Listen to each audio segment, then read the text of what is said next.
So present ఇటు Allu Arjun arrest కి సంబంధించి ప్రతి ఒక్కరు కూడా షాక్ కి గురైన విషయం అని చెప్పొచ్చు. అయితే దానిపైన ఏపీ మాజీ సీఎం అయినటువంటి ఇటు మన జగన్మోహన్ రెడ్డి అయితే కమెంట్ చేయడం జరిగింది. ఆయన ట్విట్టర్ లో ట్వీట్ కూడా వేశారు. దాని గురించి మీరేమంటారు? ట్విట్టర్లో ట్వీట్ అంటే మనం దాన్ని ఏమంటారంటే, మనం ఎక్కడన్నా కొంచెం ఉప్పు తింటే విశ్వాసం ఉండాలన్నట్టు. సో జగన్ గారు అడిగారో అడగలేదో పక్కన పెడితే, ఇండైరెక్ట్ గా అల్లు అర్జున్ గారు జగన్ గారికి హెల్ప్ చేశారు ఎలక్షన్ టైంలో. సో ఏది ఆశించి గెలుపు ఆశించి ఎవరు చేయరు. సో తన స్నేహితుడి కోసం వెళ్ళి ఆయన చేసిన పని వల్ల ఈయనకు లాభమో నష్టమో, పాపులారిటీ అయితే ఈయన ఎమ్మెల్యేకి వచ్చింది. సో ఈయన ఎమ్మెల్యే ఆ పాపులారిటీ చూసి అతను గెలిచిపోతారని ఒక ఎస్టిమేషన్కి వచ్చారు ఈయన. అప్పుడు ఏం జరిగిందంటే ఇంకా సో ఓవరాల్ గానే వాష్ అవుట్ అయిపోయింది ఈయన పార్టీ. బట్ ఈ టైంలో ఏంటంటే ఇండైరెక్ట్ గా హెల్ప్ చేశారు పార్టీకి. ఒక టైంలో ఒక ఎమ్మెల్యేకి సపోర్ట్ ఇచ్చారు, ఒక హీరో వచ్చి. అంత గట్స్ ఎవరు చేయలే. ఇప్పుడు ఈయన ఫ్యామిలీని కాదని బయటకు వచ్చి అల్లు అర్జున్ గారు చేయడం ఇదంతా అసలు అక్కడ నుంచి ఆయన హెడ్ఏక్ పట్టుకుంది.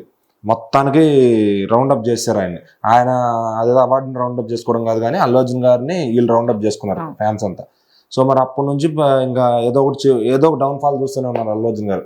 మళ్ళీ అవార్డు రావడం దగ్గర నుంచి కూడా తర్వాత ఎక్కడ మళ్ళీ పైకి లేచింది లేదని ఆ ఒక్క చోటే మొత్తం దేశం గర్వించింది. ఇంకా పుష్ప 2 ముందు నుంచి కూడా ఎక్కడో చోట సవాళ్ళు ఎదుర్కొంటూనే ఉన్నారు. మరి పుష్ప 2 అంత భారీ బడ్జెట్ హిట్ సంపాదించిందని హ్యాపీగా ఫీల్ అవుతున్నా, ఇంకా అరెస్ట్ ఏదో ఒకటి ఇంకా రన్ అవుతూనే. ఈ టైంలో ఏమో మళ్ళీ జగన్ గారు ఏంటంటే మొత్తానికి ఆల్మోస్ట్ ఎండింగ్ టైంకి వచ్చిందిరా అన్నప్పుడు ఒక ట్వీట్ వేశారు, నేను కొంచెం దాన్ని అబ్జెక్ట్ చేస్తున్నాను, ఖండిస్తున్నాను అని చెప్పి. సో అంటే అంత దాకా చెప్పలేదు అంటే దీని వెనక ఆయన హస్తం ఉండే ఉంటుంది ఖచ్చితంగా. ఎందుకంటే లాయర్ నిరంజన్ రెడ్డి గారు అలియాస్ ఆయన ఒక మెగాతో పనిచేసిన ప్రొడ్యూసరు, కొన్ని తెలుగు సినిమాలు వెల్ నోన్ ఫిల్మ్స్ తీశారు. వైఎస్ఆర్సీపీ పార్టీకి సంబంధించిన కాదంటే జగన్ గారికి లీగల్ సెల్ లాయర్ అని తెలుస్తుంది. సో అట్ సేమ్ టైమ్ అటు చిరంజీవి గారు కూడా ఆయన లీగల్ లాయర్.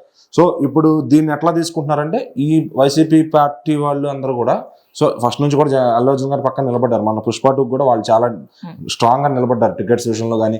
వాళ్ళు కనపడుతున్నారు సోషల్ మీడియా అంతా కూడా. సో ఇప్పుడు కూడా జగన్ అనే నిలబడ్డాడు. ఆయన ఒక్క మాటతో మొత్తం పైదాకా హైకోర్టులో వెళ్ళి కేసు కొట్టిచ్చేశారని చెప్పి వాళ్ళ ఫ్యాన్స్ ఇది అనమాట. సో ఇటువైపు మెగా ఫ్యాన్స్ ఏంటంటే లేదు చిరంజీవి గారి వల్ల అయిందని వీళ్ళు ఒక ఫిక్స్ అయిపోయారు. మొత్తానికి ఏంటంటే మెగా ఫ్యామిలీ కలిసిపోయింది. సో దీంట్లో ఇప్పుడు జగన్ గారు ఉండబట్టి కూడా కొంత పని అయిందని కొంతమంది నమ్ముతున్నారు.